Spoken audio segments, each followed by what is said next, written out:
é impossível. Esse mundo é muito louco. Acho ótimo que eu coloquei para gravar justamente no momento que eu falava, esse mundo é muito louco, né?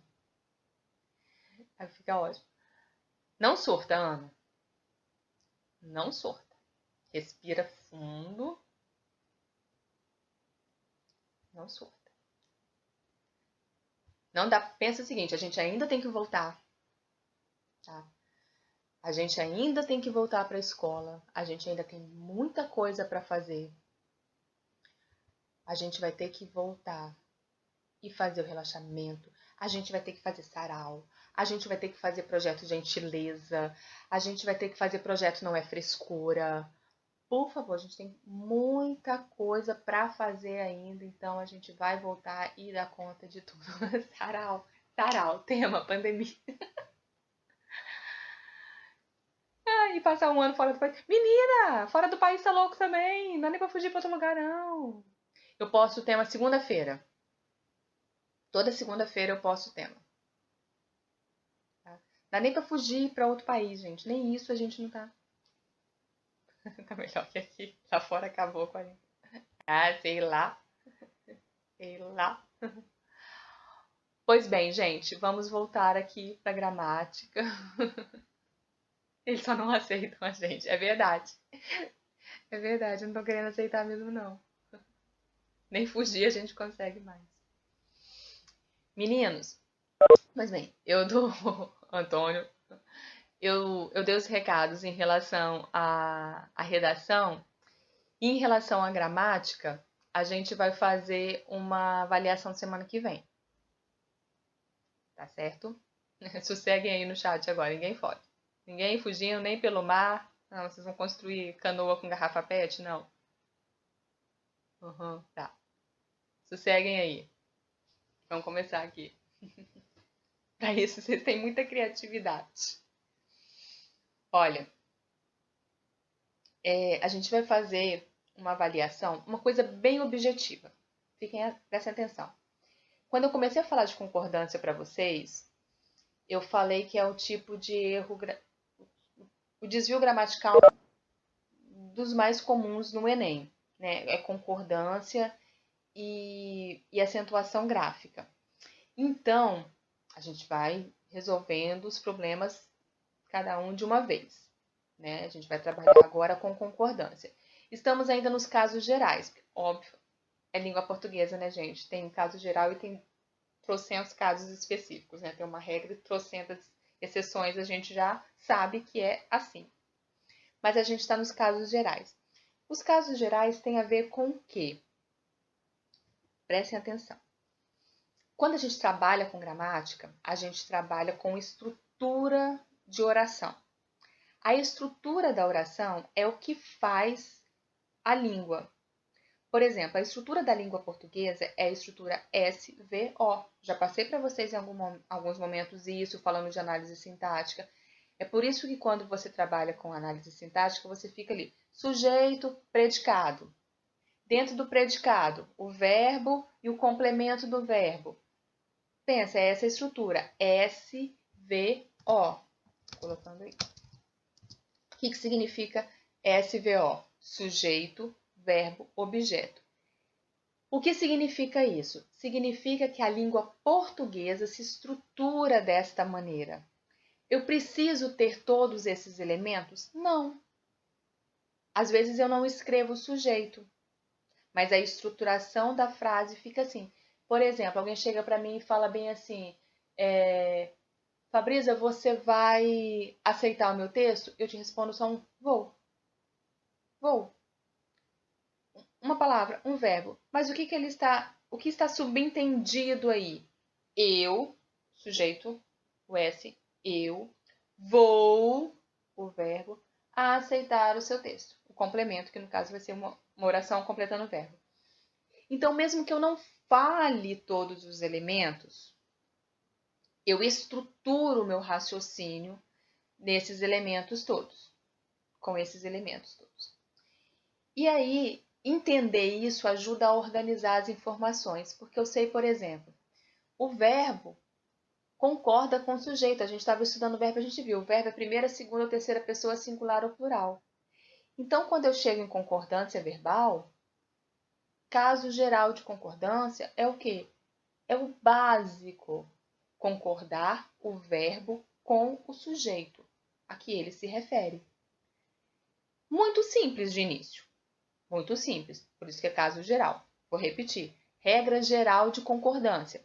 O verbo concorda com o sujeito a que ele se refere. Qual a questão vai entrar aí? A gente tem sujeito simples, a gente tem sujeito composto, a gente tem sujeito indeterminado, a gente tem sujeito oculto e a gente tem sujeito inexistente. Aí eu já começo a perceber que as coisas já vão se complicando um pouquinho mais. Porque eu pego um texto, o verbo concorda com o sujeito. Qual é o sujeito? Inexistente. O que eu faço com esse verbo agora? O que eu faço com ele? Por isso, eu preciso das regras que vão me orientar em relação a isso, tá certo? Então, o que a gente vai trabalhar nos casos gerais de concordância verbal? Como este verbo vai concordar com este sujeito que ele se refere. Então, primeiro ponto, eu preciso identificar o sujeito. Porque nem sempre vai vir bonitinho do jeito que eu escrevi aí para você. O S, o V, o O. Às vezes o sujeito está lá no final da oração. Está lá no final. E um detalhe interessante. Olha só, vou dar um exemplo do que aconteceu agora há pouco na aula da terceira série. Eu estava trabalhando com eles a competência 5, né, a proposta de intervenção. E eu mostrei para eles algumas intervenções, assim, textos que foram corrigidos realmente pelo Enem, que tiraram notas diferentes. Então, quem tirou 40, quem tirou 80, enfim. E aí eu encerrei com um texto que a pessoa tirou os 200 pontos.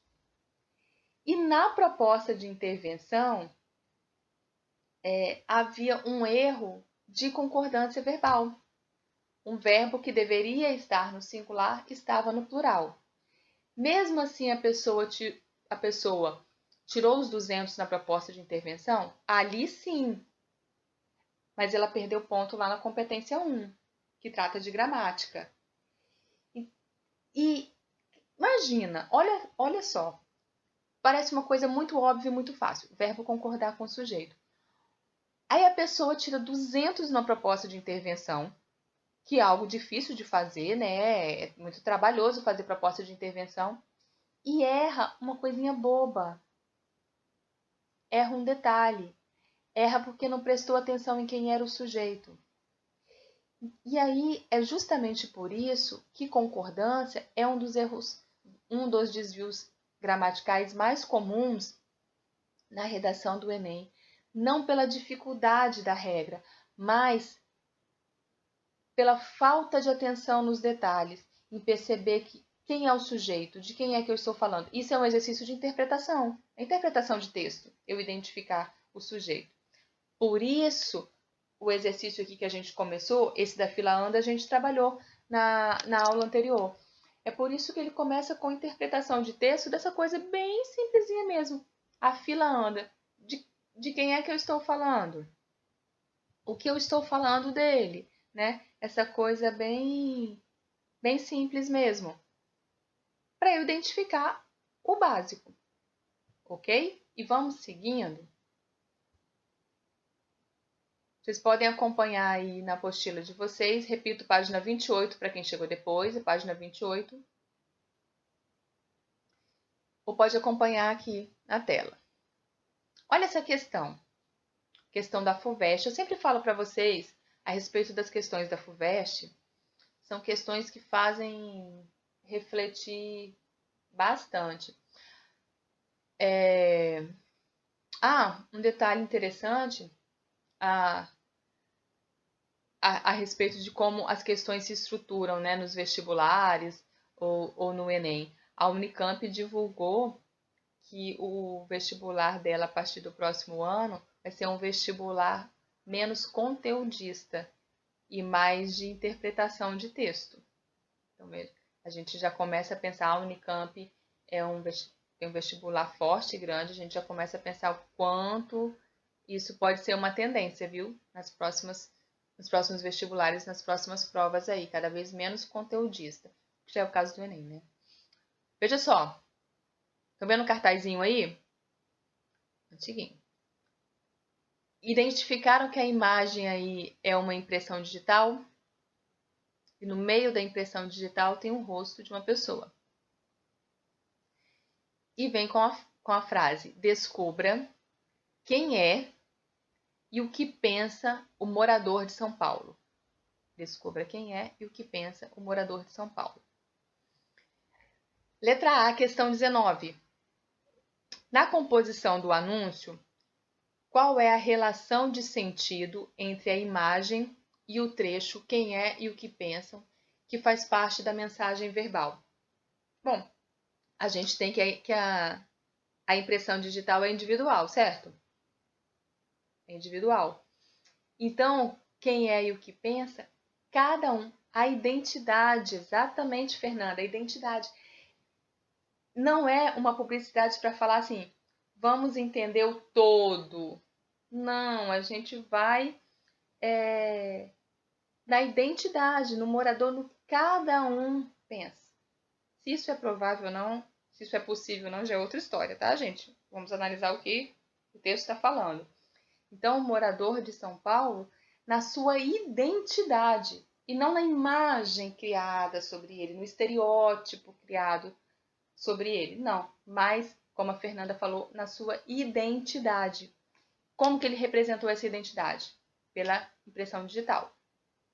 Viu? Então, a relação é essa. Letra B. Se os sujeitos do verbo descubra e pensa estivessem no plural, como deveria ser redigida a frase utilizada no anúncio? Descubra, eu estou falando diretamente com a pessoa, né? Descubram. Descubra porque eu estou falando com a pessoa, é publicidade falando com ela. Mas se eu estou falando com um grande número, descubram vocês. Descubra você. Descubram vocês. Iria para o plural. Por que esta questão? Analisem aqui o texto da questão 19, o texto da questão 18 e o texto da questão 19. Foram perguntas muito óbvias. Tá? Qual é o verbo? E o verbo está falando de quem? Já somos segunda série do ensino médio, já estamos um nível acima desse tipo de pergunta. Mas por que ele coloca? Para ficar claro para você em começar o texto, dizer o seguinte: às vezes o sujeito vem expresso, às vezes não. O que é um sujeito expresso? Escrito na frase. Questão 18, o sujeito vem expresso. Questão 20, não. Ou questão 19, não.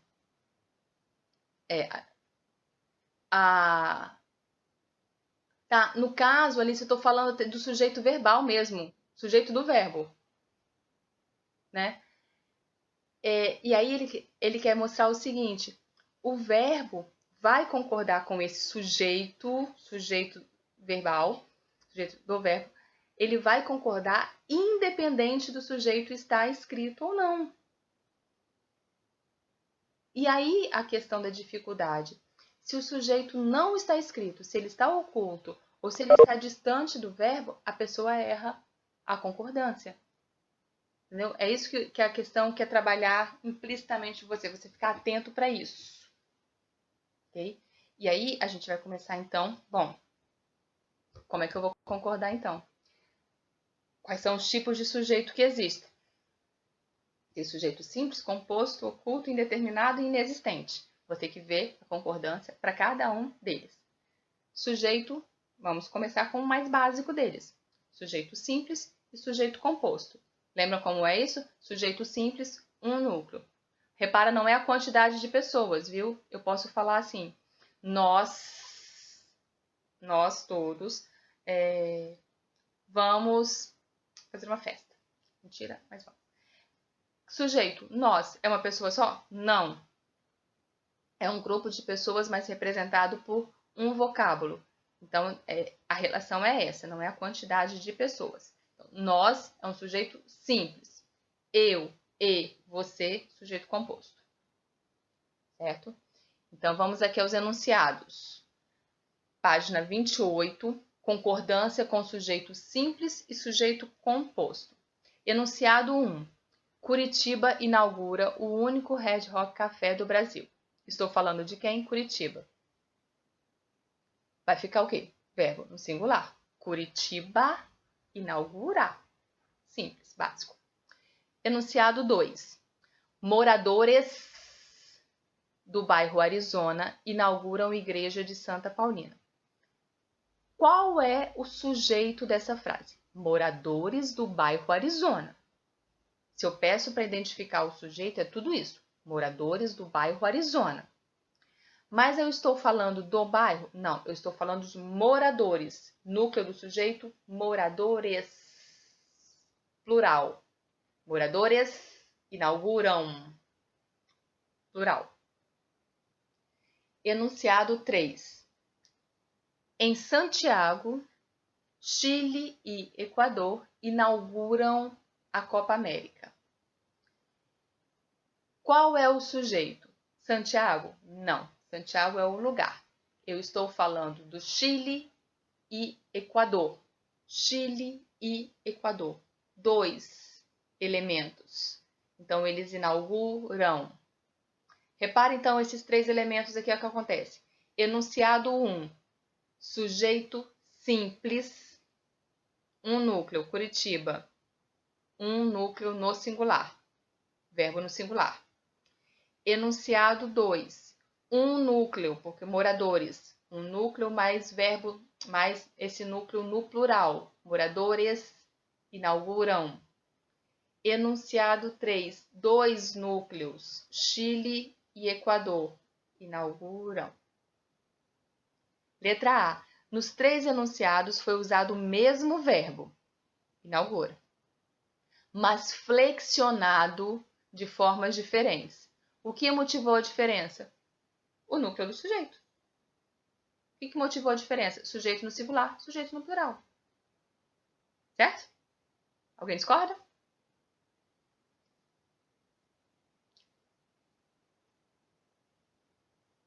Sim. Sim, discorda? Sim. Que respostas loucas são essas? Ah, respostas loucas? Eu fiz 2 perguntas opostas, né?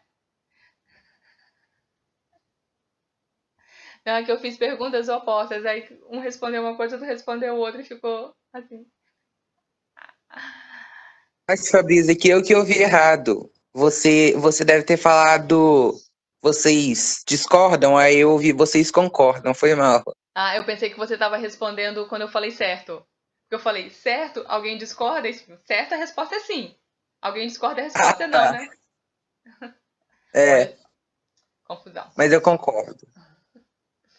Tranquilo até aí, não é? Tranquilinho. Letra B. Nos enunciados 2 e 3, porque o 1 é mais tranquilo ainda, porque o 1 é um núcleo no singular com verbo no singular. Mais tranquilo ainda. 2 e 3, o verbo está flexionado no plural, seguindo o que determina a regra geral de concordância verbal. No entanto, o que motiva a flexão do número de verbo nesses enunciados? Os núcleos, os referentes, na verdade. O que é o referente? É de quem eu estou falando, porque olha só, o enunciado 2 tem um núcleo, que é morador. O enunciado 3 tem 2 núcleos, que é Chile e Equador. Mas o enunciado 2, apesar de ter só um vocábulo, é um vocábulo que se refere a muitas pessoas. Então, o verbo não está concordando só com a palavra, ele está concordando com a ideia da palavra, com o referente da palavra. Tá certo? Porque a palavra é uma só, igual em cima. Então, a regra aqui, o que a gente vai ter? Ao concordar com o sujeito simples, o verbo permanece no singular se o núcleo do sujeito estiver no singular. Ou flexiona-se no plural se esse núcleo estiver no plural. Concorda com o termo a que ele se refere. Tá? Vocês estão acompanhando bem a questão do sujeito simples e sujeito composto, né? Sujeito simples um núcleo, sujeito composto mais de um núcleo. Então, aqui na verdade, olha, ali em cima só é sujeito composto o enunciado 3. Só o enunciado 3 é sujeito composto. O enunciado 2, mesmo que moradores se refiram a várias pessoas, mas é sujeito simples porque é um vocabulário só, é uma palavra só. Quando eu conto o sujeito composto, eu conto o número de vocábulos. Então, só é sujeito composto o enunciado 3, Chile e Equador. Ok? Exemplos aqui, ó. Página 29. Aquela pequena e encantadora menina conquistou os professores. Sujeito é aquela pequena e encantadora menina. Mas qual é o núcleo? Menina. A menina conquistou. Os professores me ajudaram a estudar para as provas. Núcleo, professores, plural, ajudaram. Agora, sujeito composto fica um pouquinho mais complicado. Quando o sujeito é composto, o verbo deve concordar com os núcleos, flexionando-se de modo geral. Isso sempre. Eu falo que ele vai complicar um pouquinho à frente, viu, gente? A gente vai ver detalhes mais à frente. Então, pequenos lírios brancos e folhagens delicadas. Eu tenho os lírios e eu tenho folhagens. 2. Sujeito composto. Rodeavam a área do lago. Aí não tem jeito. Sujeito composto, o verbo vai ter que ficar no plural. Tem como, né? Aí vem uns exemplos aqui. Vocês conhecem esse livro? De Volta ao Mosteiro? O monge e o executivo falam de liderança e trabalho em equipe. Esse livro, na verdade, ele é o segundo volume. O volume 1 é O Monge e o Executivo. E aqui é De Volta ao Mosteiro. É uma continuação, né? Que é um texto que vai discutindo as relações mesmo, né? Assim, a questão da liderança do trabalho, representado pelo executivo, o mercado de trabalho representado pelo executivo, mas a qualidade. Aí, ó, Sandrinha tem o monge e o executivo, que é o 1. E as relações representadas pelo monge, como trabalhar isso. Sandrinha estava aí, gente, de olho em tudo. De Volta ao Mosteiro. O monge e o executivo. Ó, aí vejam aqui. Ó, quem quiser o livro emprestado pode pegar com Sandra. Se o sujeito composto, do lado do livrinho aí, se o sujeito composto vem antes do verbo, este sempre é flexionado no plural, tal como acontece no subtítulo do livro ao lado. Subtítulo do livro ao lado. O monge e o executivo falam. Né? Um e outro, eles falam. Não vou dizer o monge e o executivo fala. Por favor. Se o sujeito composto for colocado após o verbo, agora o bicho pega. Por quê? Passei há uns minutos antes a estrutura. SVO. Acontece que às vezes vem o V, o verbo, e o S depois, o sujeito depois. Quando o sujeito é simples é mais tranquilo, mas quando o sujeito é composto, regrinhas específicas. Apenas com o núcleo mais próximo. O verbo concorda com o núcleo mais próximo. Então, viajou o pai, a mãe e os 5 filhos. Ou concorda com todos os núcleos do sujeito composto. Viajaram o pai, a mãe e os 5 filhos. Muita calma. Olha aí para a apostila ou olha para a tela. Essas duas frases. Verbo, viajar. É o verbo viajar que eu terei que fazer a concordância. Sujeito, pai, mãe e 5 filhos. Acontece que o sujeito está depois do verbo. A gente diz sujeito posposto ao verbo, posto depois. Se tivesse antes, atenção para isso. Se o sujeito tivesse antes, o verbo ficaria no plural de qualquer maneira. Pai, mãe e 5 filhos viajaram. Certo? Pai, mãe e 5 filhos viajaram. Acontece que o sujeito está depois do verbo. Eu posso concordar com o mais próximo ou eu posso concordar com todos os elementos. As duas formas estão corretas. Viajou o pai, a mãe e os 5 filhos, está correto? Correto. Viajaram o pai, a mãe e os 5 filhos. Correto. Posso escolher. Eu, Fabrisa, tenho preferência pelo plural. Até por uma questão de... pelos elementos todos. Eu tenho preferência pelo plural. Sempre. Mas vai ficar correto se você colocar no singular. Enxergaram a diferença? Entenderam a diferença? Quem não enxergou, fala aí pra mim, por favor. Mais ou menos. Acontece. Por isso que eu tô perguntando, João. É bem comum confundir tudo mesmo. De novo. Vamos de novo. Bom, o básico é a gente tem o verbo falando do sujeito. Até aí tranquilo. A gente tem um sujeito que pode ser simples ou composto. Até aí tranquilo. O sujeito e o verbo vai concordar com ele. Se eu tenho aqui um sujeito composto, mais de um núcleo, se esse sujeito composto estiver antes do verbo, no início da frase, naquela ordem direta que eu coloquei para vocês, sujeito, verbo e complemento, eu vou ter o verbo concordando com o sujeito. Vou inverter esse exemplo aqui. O pai, a mãe e os 5 filhos viajaram. Deveria ser assim. Não haveria possibilidade de falar o pai, a mãe e os 5 filhos viajou. Não. Sujeito composto antes do verbo, o verbo no plural. O que ele especificou aqui? Quando o sujeito fica depois do verbo. O verbo, repare que o verbo está iniciando a frase e o sujeito está depois. O que vai acontecer? Eu vou concordar com o mais próximo, que é o primeiro caso. Ó, concorda apenas com o núcleo mais próximo. Concordou com o pai, que está no singular. Viajou o pai, a mãe e os 5 filhos. Concordou com o mais próximo. Ou eu concordo com todos os elementos.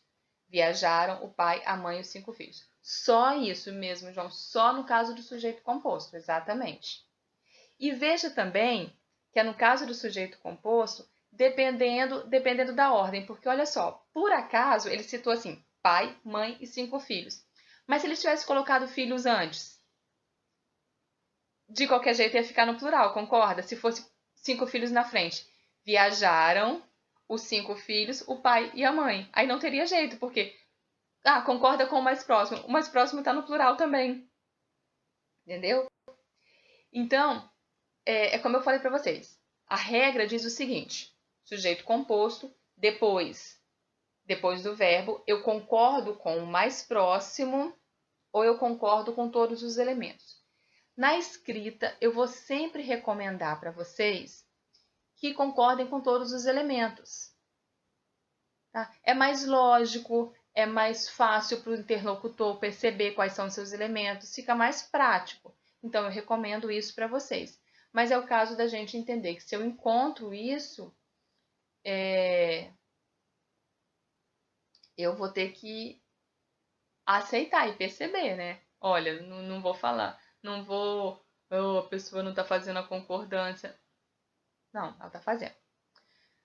Ficou claro agora? Mais alguém aí? Ainda? Não. Gente, eu fico insistindo porque realmente às vezes é complicado de perceber assim no início, viu?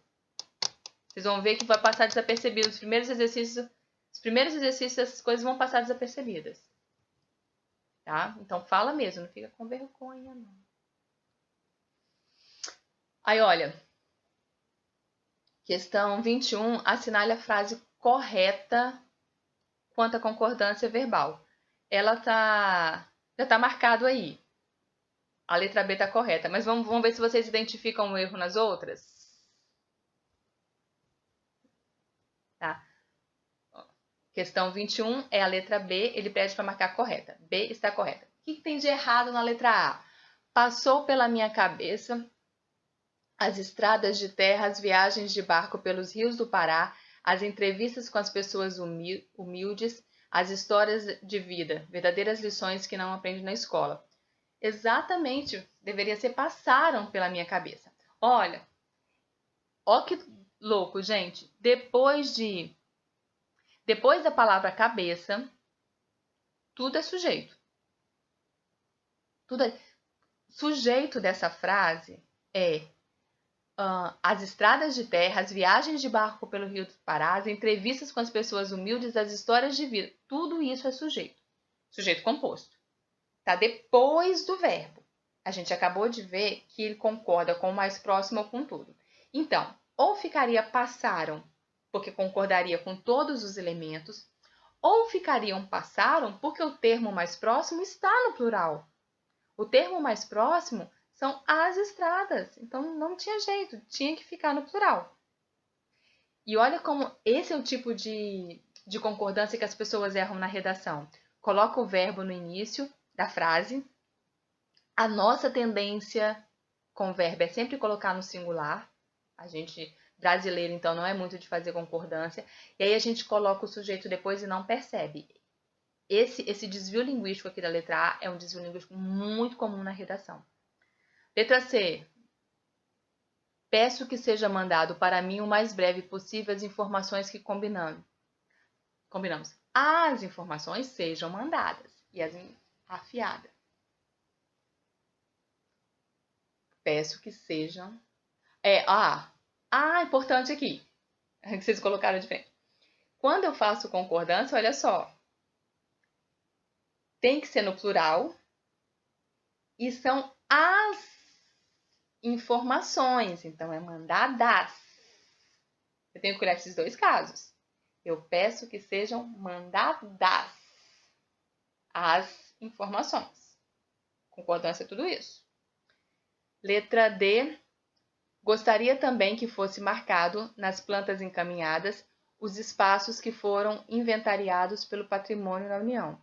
Fossem marcados. Muito bem, Yasmin. Fossem marcados os espaços. Muito bem, Yasmin Fernanda. Aqui já é marcados porque é o espaço. Então, viram como a gente tem que ficar atento a um detalhe? Ainda mais, gente, que concordância é aquela coisa assim, é uma letra, né? É um S, é um M, né? Gostariam. É um M que vai indicar que está no plural. Olha como a gente tem que ficar atento aos detalhes, né? Questão 22. Considerando a questão anterior, reescreva as frases das alternativas para que apresentem concordância correta de acordo com as regras da gramática normativa. Já fizemos aí. As meninas já colocaram as respostas aí no chat. Viu?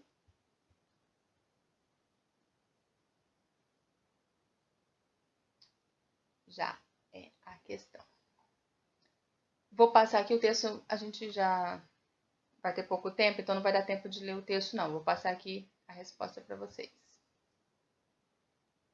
Assinale a alternativa em que as frases repetem a regra de concordância verbal da frase o governo e o Banco Central nunca podem descuidar da inflação. A letra A. Aqui eu vou mais fazer comentário dessa questão. É um tipo de questão que aparece com muita frequência em vestibular.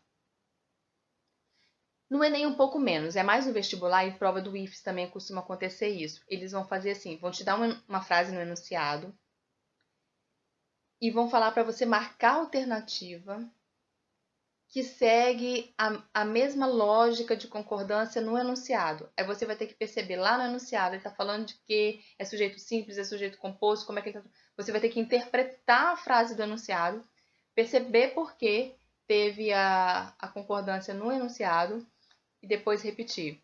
Isso buga mesmo, Fernanda. Olha, vou falar como, assim, professora de linguagem, eu acho que esse tipo de questão é sempre uma questão muito difícil, porque ela mexe com detalhes, né? Ela exige de você uma atenção aos detalhes. E a gente, no momento de prova, por conta de nervosismo, de pressão, de uma série de coisas, a gente às vezes deixa passar. É aquela coisa assim, em casa, depois quando você vai ler a questão, fica tudo claro. Né? Era isso? Eu falo, cara, e eu não enxerguei, né? Parece que a gente não enxerga, tá ali e a gente enxerga através. Dá muita raiva mesmo, dá muita raiva. Então, mas o que a gente tem que fazer? É um exercício que quanto mais você faz, mais te deixa atento. É igual, por exemplo, se você vai fazer...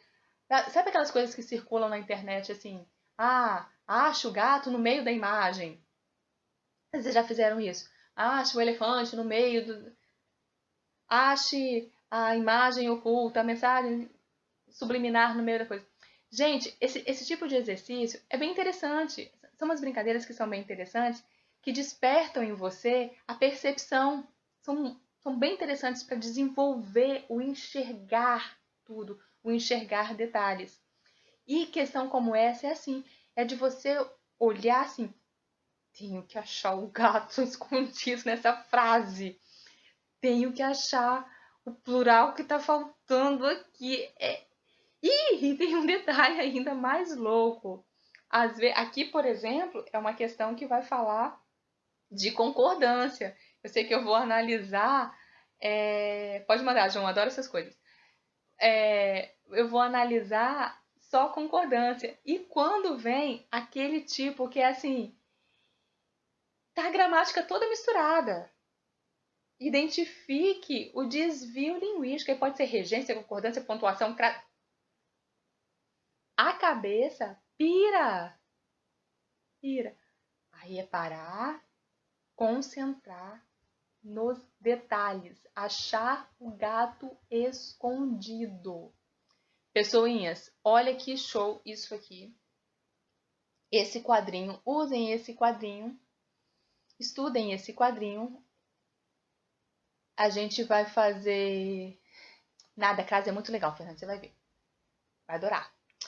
Calma, chegaremos lá. Esse quadrinho da página 31 é super interessante. A gente, semana que vem, nossa próxima aula, a gente vai fazer uma atividade, avaliação com esses casos básicos, viu, gente? Regra básica de concordância. Regra básica de concordância. Vejam aí, confiram aí o gabaritinho nessa... 1, 2 ou 4, 2 ou 4, 2 ou 5, 3, 6, 7, 8, 8. Esse quadrinho aqui, ele resume todo o nosso conteúdo. Resume todo o conteúdo. Então, a gente fica fechado assim. Próxima aula, na terça-feira que vem, a gente vai fazer uma avaliação, uma coisa bem direta. Você vê que é com caso básico, não tem como nem eu me aprofundar, gente. São os casos básicos de concordância. Amanhã, nós temos aula de redação. Então, nesse intervalo, porque costuma assim, depois que encerrou tudo, devia ter perguntado isso, a Fabrício, tal. A gente tem amanhã ainda para tirar algumas dúvidas, mesmo que amanhã, redação, se surgir alguma coisa de gramática, pode falar comigo, ok? No mais, por mim tudo certo, falem aí se tiver alguma coisa. Não, muito obrigada pela presença, pela paciência, até amanhã.